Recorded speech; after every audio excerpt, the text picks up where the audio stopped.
Do you feel a shiver up your spine from fear? Yes, it's another story from the Nightshade diary.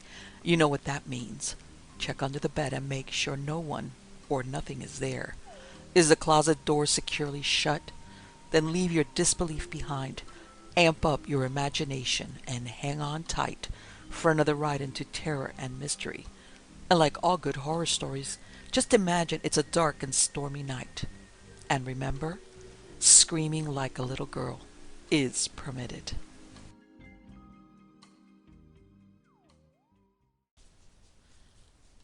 A Haunted Cottage in Mayfair.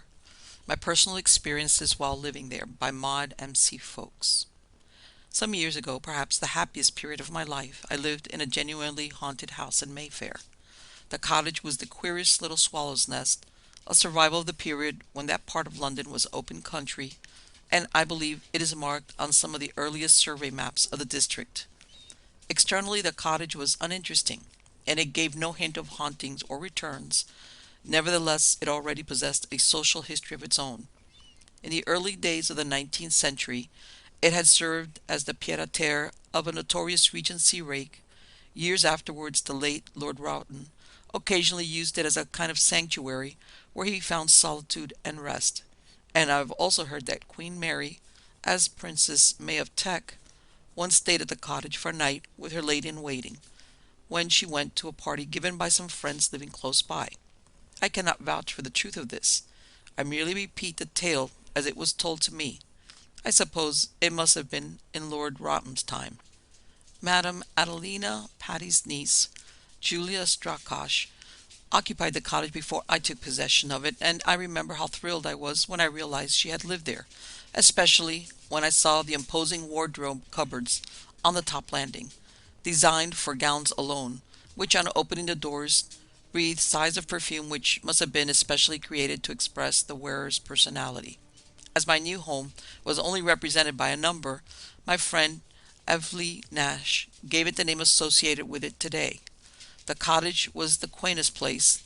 The rooms had been originally divided, but at some time or other the partitions were removed in order to make one long narrow room on each floor. There was also a dark basement, which in my unregenerate days I never realized must have been horrible even for the most contented pre-war servants. The dining room, with a wide window and a window seat, was level with the street. The drawing room was on the first floor, one bedroom was above it, and the top floor was arranged as a small bathroom and a maid's bedroom. The stairs were almost as steep as a ship's ladder, and the doors slid on runners into the walls to save space. Altogether, it was a most suitable home for anyone like myself, usually described as so terribly peculiar, my dear. I soon settled down, but gradually I became aware of an atmosphere of sadness in the house. This I dismissed as fanciful, as surely no sadness existed where vivid and beautiful Julia Strakosch had lived. But I was certainly a little puzzled by footsteps ascending and descending the stairs, either in the small hours or late at night. Occasionally I heard them in the afternoon. Perhaps I should not have noticed anything unusual if I had not been deeply interested in hauntings ever since I arrived at years of indiscretion, so I argued that the footsteps must belong to someone, and if I couldn't see the someone, it must be nothing more or less than a ghost. I made inquiries. These elicited that there was a story about the cottage, but nobody seemed able to remember exactly what it was. Afterwards, I made friends with the pretty young wife of my landlord, who, more communicative than the rest of my little world, confided to me that at a certain time of the year it was impossible, owing to noises and things, for her children to sleep on the top floor of their house. As their house adjoined the cottage, I wondered whether the footsteps had any connection with the periodical disturbances next door. I was very happy. Success after success came to me, and I liked to remember the cavalcade of celebrities who visited the cottage during my tenancy. Some of the names figure in European history, while there were others, the wonderful artists, authors, actors, dancers, and dreamers, who alone make life colorful and worthwhile. It was partly due to the suggestion of one of these imaginative friends that I decided to hold a seance, with Van Gogh as a medium, in order to find out the cause of the sadness which always persisted inside the cottage. I have just heard that Mr. Van Gogh is alive today, and has written his reminiscences. He was one of the most genuine and interesting mediums I have ever met, and this particular seance was noteworthy, not only for the discovery that the cottage was haunted by the ghost of a girl who had committed suicide there, probably in the riotous days when George IV was Prince Regent, but also for the curiously intimate facts revealed to some of the sitters. The ghost, through Van Gogh's control, said she resented anyone living in the cottage and would continue to make her presence felt, hoping in this way to obtain undisputed possession of her old home with its bittersweet memories. This did not disturb me in the least. At any rate, I knew to whom the footsteps belonged. I was to see their owner later. At this time, I did most of my literary work in my bedroom, and when I sat at my bureau, I faced the half-glass door that lightened the dark landing, and I was also able to see and hear anyone going up or down the stairs. One afternoon, I heard footsteps on the floor below, and a few moments afterward, a woman went slowly up the last flight. Thinking this to be my maid, I called her, but receiving no reply, I went upstairs to her room. Nobody was there, and putting the figure down to a trick of the dim light, I went on with my work. 3 days passed before I saw the figure again. This time there was no possibility of mistaking it, and its appearance was the forerunner of two very curious psychic happenings. One Saturday evening, Mr. and Mrs. Frank Charlie, who had previously dined with me, were sitting in the drawing room recalling old times to such good purpose that we never noticed the lateness of the hour, and we were only brought back to earth by someone knocking at the front door. Hammering is the word which best describes it, because my antique Medici knocker from a Florentine palazzo was only capable of producing such emphatic sounds. My mother was then in very poor health, so I naturally supposed that someone from Kensington had brought bad news, and as Frank, Charlie, and I ran downstairs, the hammering became more and more intense. But when we opened the front door, the little street was empty, and as quiet as the grave. And now I must digress for a moment, in order to explain that on Saturday night our environment was usually deserted, as the business houses closed early and few people passed through the passage street. However, Frank Charlie went one way while I scouted in another direction, only to return to the cottage with the same information. No one was in sight. This ghostly knocking was heard by 3 people, but, so far as I remember, it had no special signification or premonition.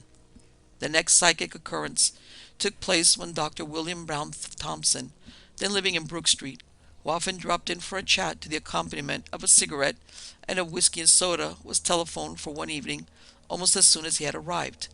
There was little chance of his return at a reasonable hour, so I said good night and went back to the drawing room to switch off the lights. Directly I entered the room, I sensed the presence of something evil, something earthbound and invisible slave to formerly uncontrolled bodily appetites, and I received a distinct impression that this evil entity had once been a drunkard.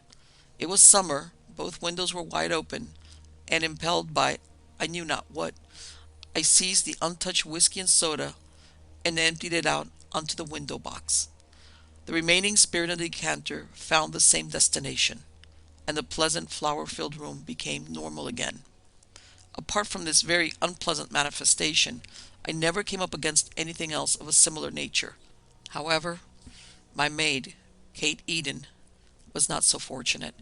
Kate, who lived close by, was deputied during my summer holiday to go daily to the cottage and carry on as usual, and one afternoon, when she was polishing the sides of the stairs, she heard a devilish laugh close beside her.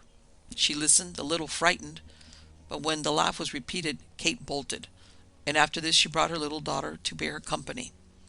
Another psychic experience connected with the cottage concerns the famous historian, the late Major Martin Hume, who regarded the cottage with the same passion which inspired King David to covet Naboth's vineyard.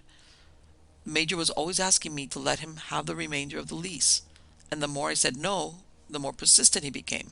In fact, it was customary with Major Hume to pass by my window once a week on his way to the Devonshire Club, and gaze at the exterior of the cottage, which he hoped eventually to possess, after constant dropping had worn away the stone represented by me and my tenancy.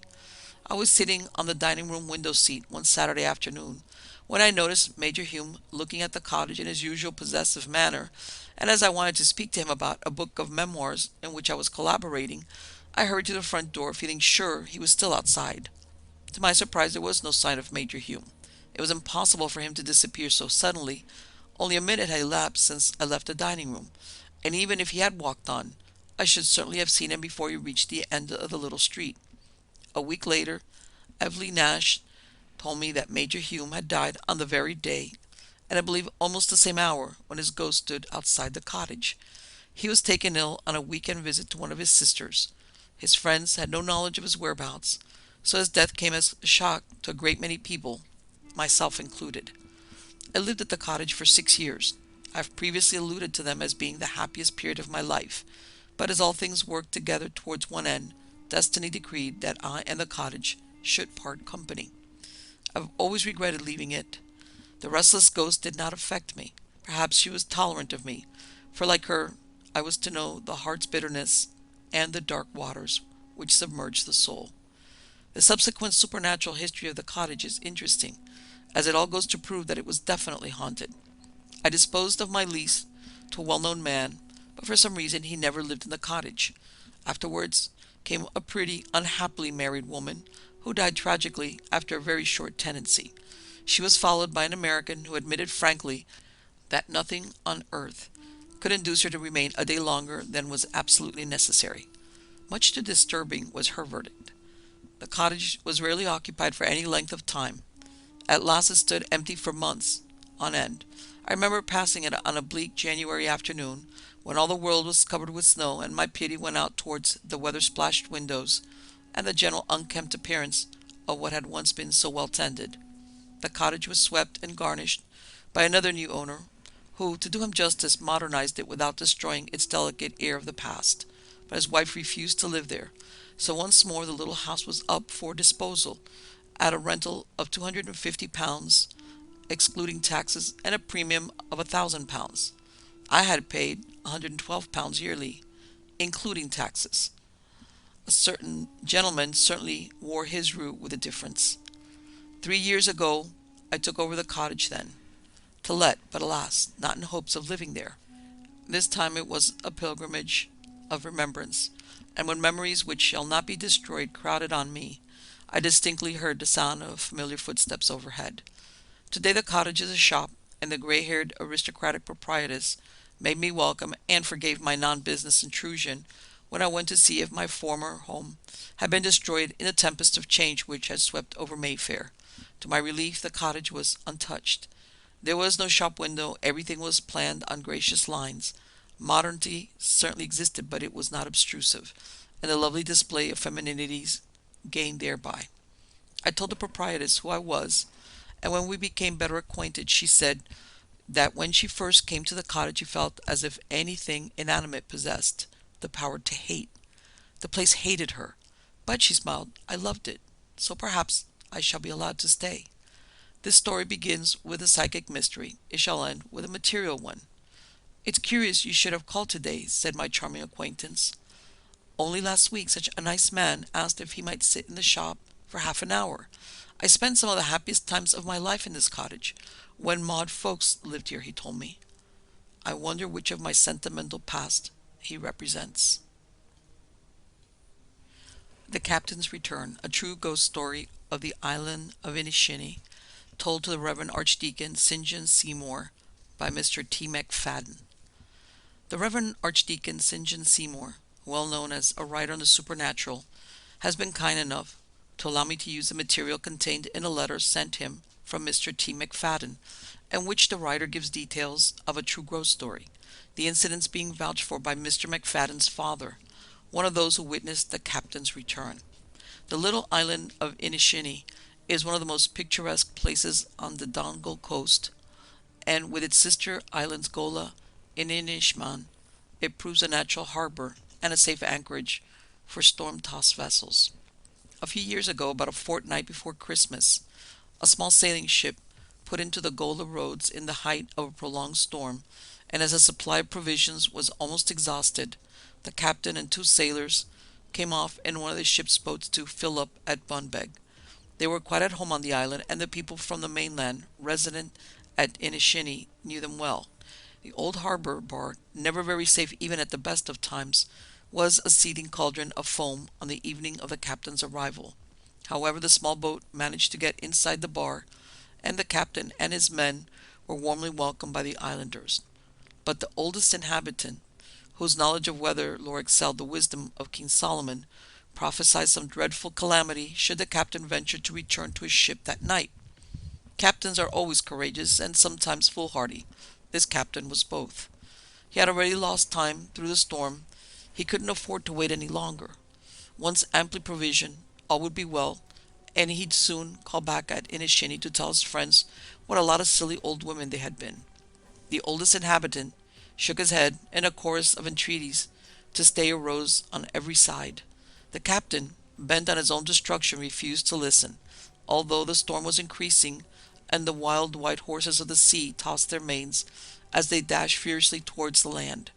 The winds roared encouragement, the stars went out, and darkness deep and impenetrable fell on Inishinny. The captain's scanty knowledge of the difficulties of the channel, doubly increased by the force of the tempest, brought about the final catastrophe. The morning after the storm was comparatively serene, skies shading from a sullen leaden color to faintest pearl gray, flecked with occasional bars of primrose, showed the whereabouts of the imprisoned sun. The wild white horses were stalled deep in the ocean, and the sea, encumbered with a load of wreckage, was casting it ashore with the incoming tide.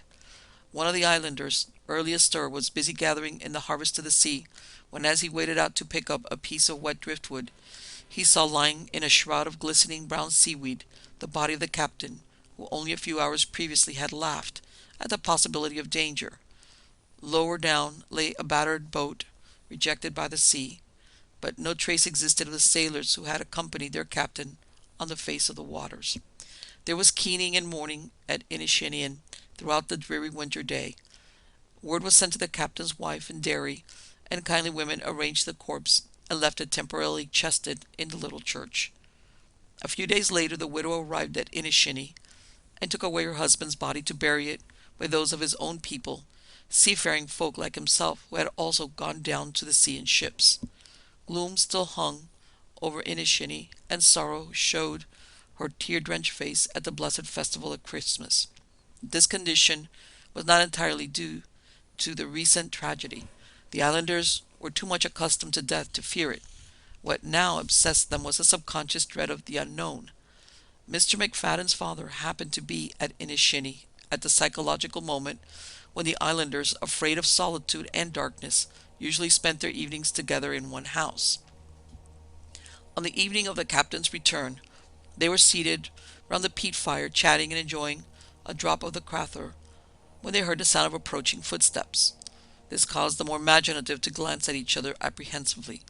The house was literally built on sand, which hitherto had deadened any description of footsteps. These rang as clear as if coming over hard and frosty ground. No strangers were staying on the island. Who then could it be? And Mr. Macfadden and the others, sitting by the red fire, faced the door expectantly. On came the footsteps. The watchers, whose expressions now showed various kinds of emotion, waited for further developments, and at last the door opened. The cold north wind lifted pieces of peat ash, scattering them like grey snowflakes, and a tall stalwart form filled the doorway, that of the captain who had been buried in the graveyard at Derry several days previously. The apparition wore the same kind of cloths which the captain always wore on board ship, even down to the cheese-cutter cap. There he stood, looking at his terrified friends, until a woman sitting in a corner opposite the door broke the icy silence by saying in a low voice to Mr. Macfadden, "Oh God, Patrick, sure, there's the captain." These everyday words helped Mr. Macfadden to regain his courage, and in a spirit of recklessness he addressed the dead in Irish. "Come in," said he. No sooner did Mr. Macfadden give the invitation than the figure moved backwards and disappeared. No retreating footsteps were heard.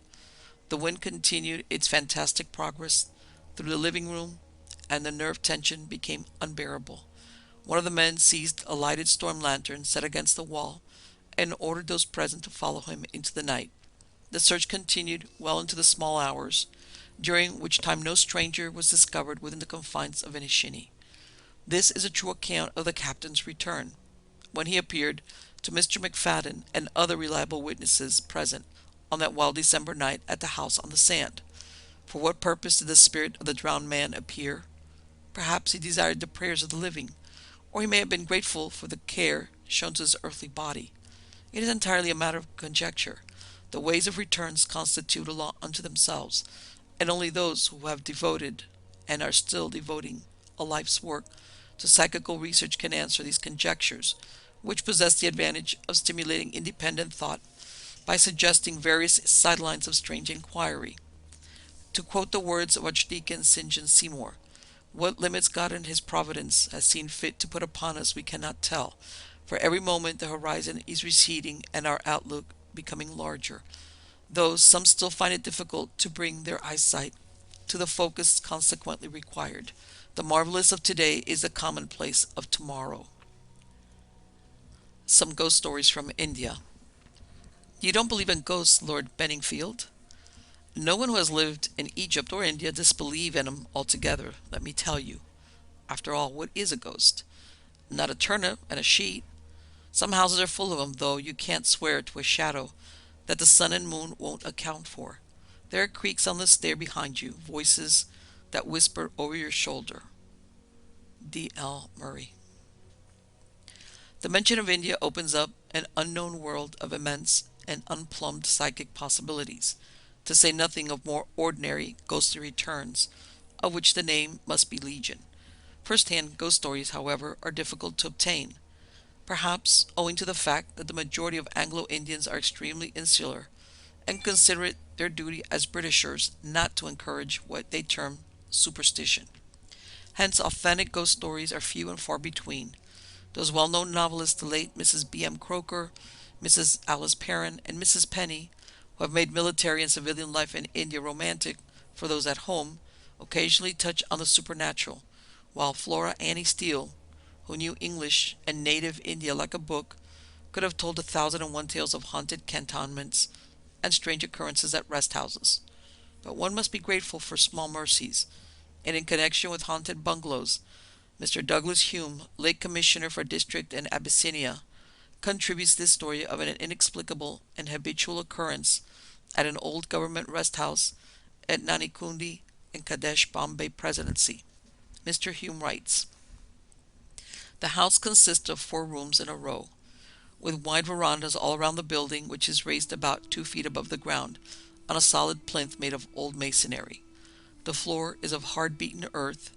There are no windows, as the doors also serve for these, and are composed of teak about 2 inches thick. There is a teak ceiling just under the tiles, which are mostly old ones made locally. The doors of the end room on the right in approaching the bungalow can never be kept shut at night. This room has 6 doors, 4 being outer ones, 1 leading to the bathroom, and 1 leading to the next room, and they are the usual Indian types of double door opening in the center. These doors are fastened by a bolt running into 2 staples, and on nearly every door there are several other hasps and staples put on by various visitors. Most of these hasps and screws are screwed in with 1.5-inch screws which are not visible from the other side of the door. A man I knew once took his own hasps and staples and screwed them in with strong screws, and before getting into bed he put on 2 1.5-inch Chubb padlocks.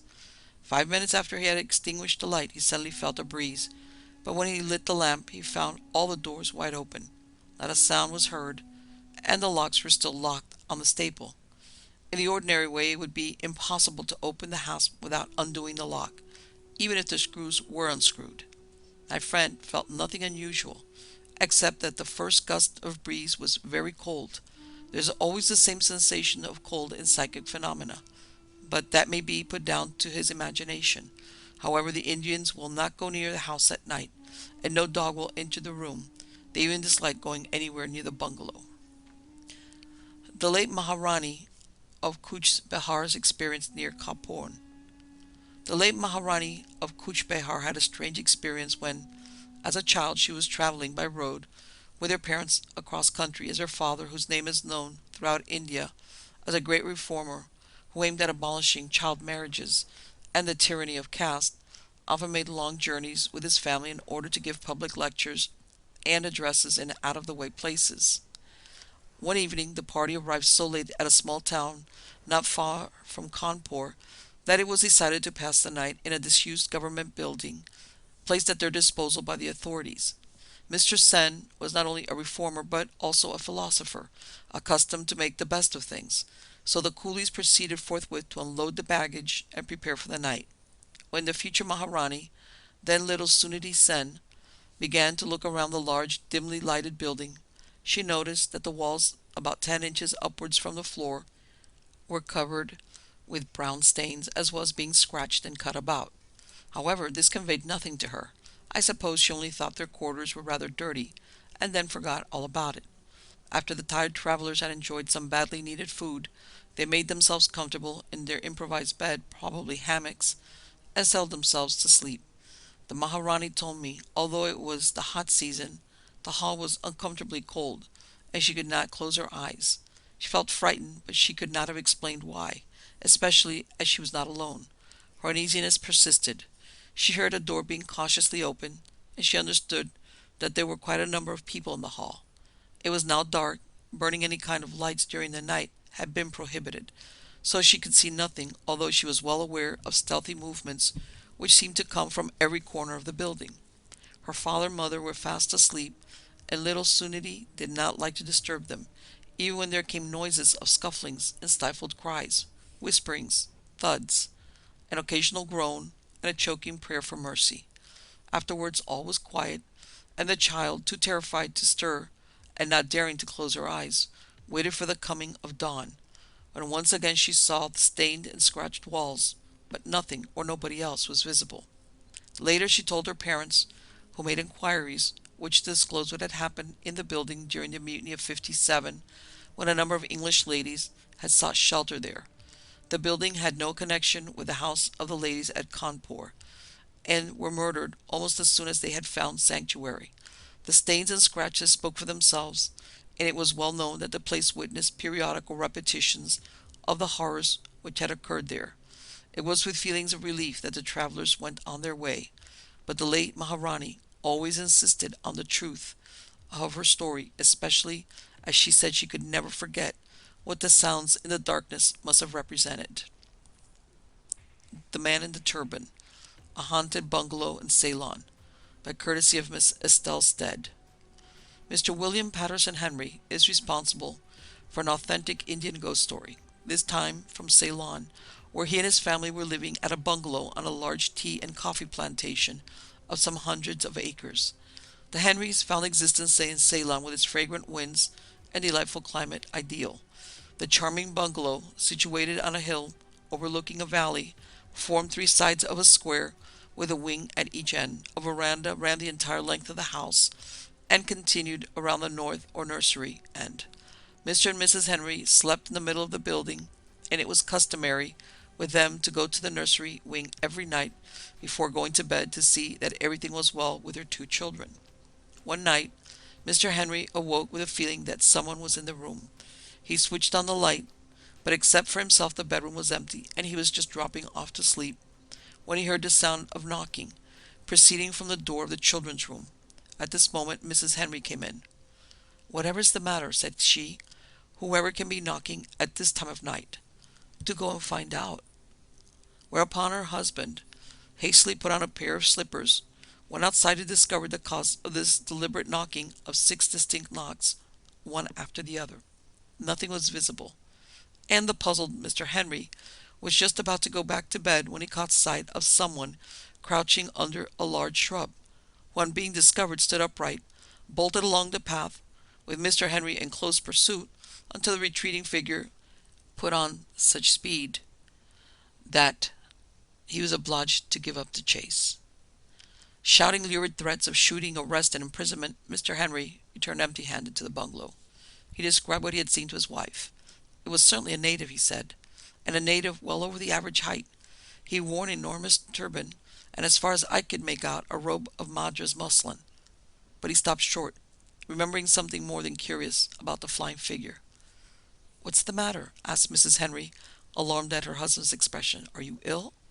Mr. Henry said, "My dear, it has struck me that I could see no lower limbs, and I never heard the suspicion of a sound of footsteps as I watched it speeding down the road. After this, the Henrys very wisely said no more, and so again to bed. Next day, when Mr. Henry came back after a tour of inspection round the plantation, he found that his wife had been employing part of the morning in trying to find out who the midnight visitor might have been. To her surprise, her inquiries were taken entirely as a matter of course. Why, chorused the household, that's only the ghost, apparently taking it for granted that the ghost went with the bungalow as a supernatural fixture. The tea planter was nothing if not thorough.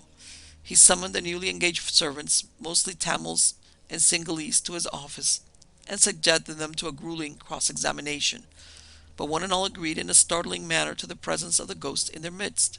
The gardener, the first witness for the ghostly defense, asserted that one morning, when he came to work in the cool hours of dawn, he had seen a figure creeping round outside the nursery door, but thinking it was some stray coolie, he took no notice until the following morning, when he saw it again and hailed it, to receive no reply. On the third morning, thinking that the mysterious person was up to no good, he tried to seize hold of it, but his hand grasped the air, and he hurried to the kitchen in a state of mingled panic and excitement. "There's nothing whatever to be frightened of," said the Sinhalese natives of the country. "You've only met the ghost." "What ghost?" asked the Tamil gardener. "Why, the bungalow ghost. Everybody sees it." The evidence of the keeper of the cattle and Mr. Henry's groom went to show that the figure occasionally haunted the road leading to the cattle shed, and the groom had seen it standing at the stable door.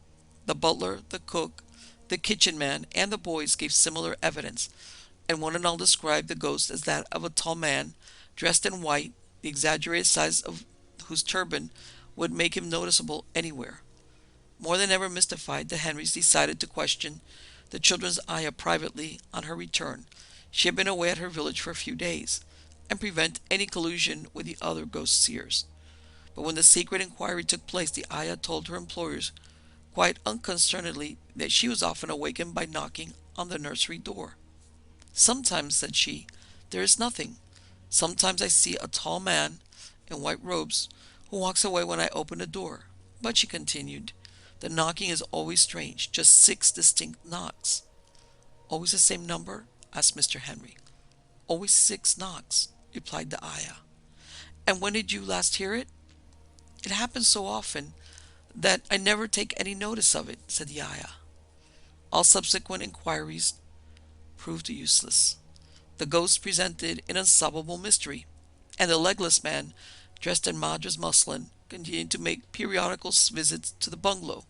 For months Mr. Henry vainly tried by every means in his power to throw some light on this recurrent phenomena, but as it was impossible for him to give up his position on the estate, and as the children were spared meeting the ghost, the Henrys decided to see things through. However, it was not conducive to a steady nerve condition to fall asleep knowing that they might be awakened at any moment by the 6 knocks, and also that somewhere in the tropical darkness an uneasy return from another world wandered, seeking rest and finding none. The dead rider on the ghost pony, an experience in the hills. From records in the possession of Society for Psychical Research, and by courtesy of Miss Estelle Stead. When General C. Barter, C.B., was living in the Indian hill country, he met with a supernatural experience when not only did he see the ghost of a former acquaintance, but also that of the pony which he used to ride during his lifetime. One evening, when the general was returning from a day's shooting, he noticed a man on horseback, accompanied by several servants, coming slowly down a bridle path which sloped gradually to join the wider way on which the general was riding. It was bright moonlight, and the first warning of the unusual was given by the dogs, who ran to their master and crouched by his side, apparently frightened of the people on the bridle path above. On they came, and General Barter had a good view of them. The man on horseback, who was wearing dinner dress, sat his powerful hill pony as if he were listless and weary past endurance. The reins hung loosely from his hands, and while his Sykes led the pony on either side, a third servant supported the rider to steady him in the seat. What most concerned General Barter was the fact that this particular road only led near his own house, and not expecting any visitors, he hailed the little group and asked them what they wanted. and what they were doing hereabouts. As he spoke, the rider stopped, and gathering up the fallen reins, looked General Barter full in the face, and the latter, not knowing what on earth to make of the stillness and strangeness of the travelers, recognized, to his surprise, a lieutenant whom he had known some years previously and afterwards lost sight of. General Barter remembered his former acquaintance as a clean-shaven, normal young man. This was a dead face, its ghastly pallor, and its encircling dark fringe of hair, accentuated by the tropical moonlight, which made the night as bright as noonday. The body was more or less bloated, and the general, startled but not scared, rushed up the steep bank to investigate for himself. Unfortunately, more haste and less speed resulted in General Barter falling forward in the loose earth, but eventually stood near the place where he had first seen the waiting group. There was now not a trace of anybody. As a direct road stopped at a precipice 20 yards further on, the general, retracing his steps, ran down the road to warn the little party, only to find no one in sight.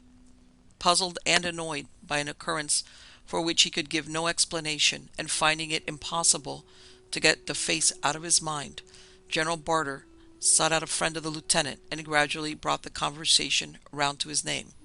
Said he, "How stout B has become lately, and whatever possesses him to wear a beard in the ugly fringe fashion?" His friend stared at him. "How stout B has become lately? And why does he sport such an ugly beard? My dear fellow, don't you know that B belongs definitely to the past, and hasn't any present, so far as we and himself are concerned?"